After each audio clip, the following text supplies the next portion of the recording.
নায়ক নায়ক আমাদের অস্ট্রেলিয়ার প্রথম পুজো এখানে এসে এই যে আমাদের পুজো আজকে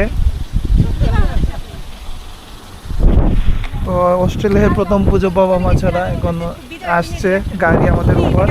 এখানে দেখতেছি একজন আসছেন, উনিও আমাদের বাংলাদেশের।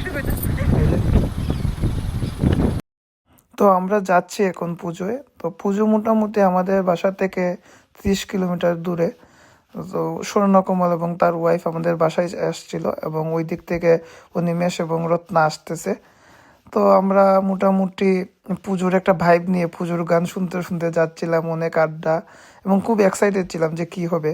তো পূজাটা মূলত বাংলাদেশে একটা কমিউনিটির করা এবং আজ পঞ্চমী যদিও বা, কিন্তু মেলবোর্নে মূলত পুজো হয়ে থাকে শনিবার এবং রবিবার, কারণ অন্য দিন সবাই বিজি থাকে। আমরা হইতেছে রাস্তা ভুল করে ফেলেছি, এখন হইতেছে আমাদের হেঁটে হেঁটে যাইতে হইতেছে মোটামুটি কত কিলোমিটার, 1.5 কিলোমিটার আমাদের হাঁটতে হইতেছে। তো এই যে আমাদের ম্যাপ বিশেষজ্ঞ বিজয় দা অলরেডি আমাদের 2 কিলোমিটার হাঁটাই ফেলছে, এখন আবার যাইতেছে। আর এখানে হইতেছে স্বর্ণকমল দা আর ওই যে নয়া কাপল অন দা টাউন।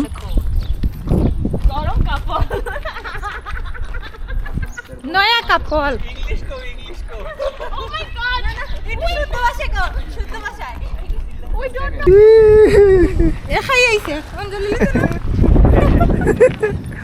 হাই বলো হাই। তো ফাইনালি আমরা আজকে এখন এসে পৌঁছলাম। তো এই যে আমাদের রিয়া দিয়ে এবং ওনার হাজবেন্ড এবং আমরা সবাই মিলে জাস্ট এসে পৌঁছলাম। দেখা যাক আমাদের জন্য কি অপেক্ষা করছে।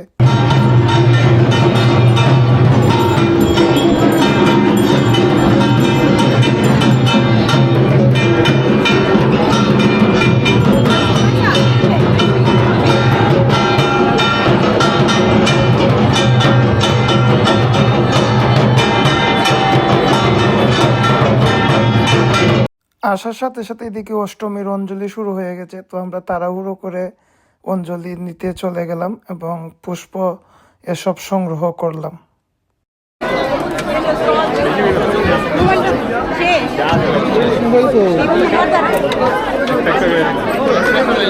আয়ুর আরোগ্যং বিজয়ং দেহি যশো দেহি ভাগ্যং ভগবতী দেহি মে পুত্রং দেহি ধনং দেহি সর্বান কামাশ্চ দেহি মে।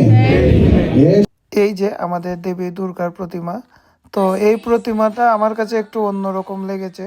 তার একটা মূল কারণ হচ্ছে এই প্রতিমাগুলো মূলত ভারত থেকে বানানো হয় এবং ভারতের যে প্রতিমাগুলো তা বাংলাদেশের প্রতিমা থেকে অন্যরকম। তো প্রতিমাটা দেখে আসলে একটা অন্যরকম লেগেছে।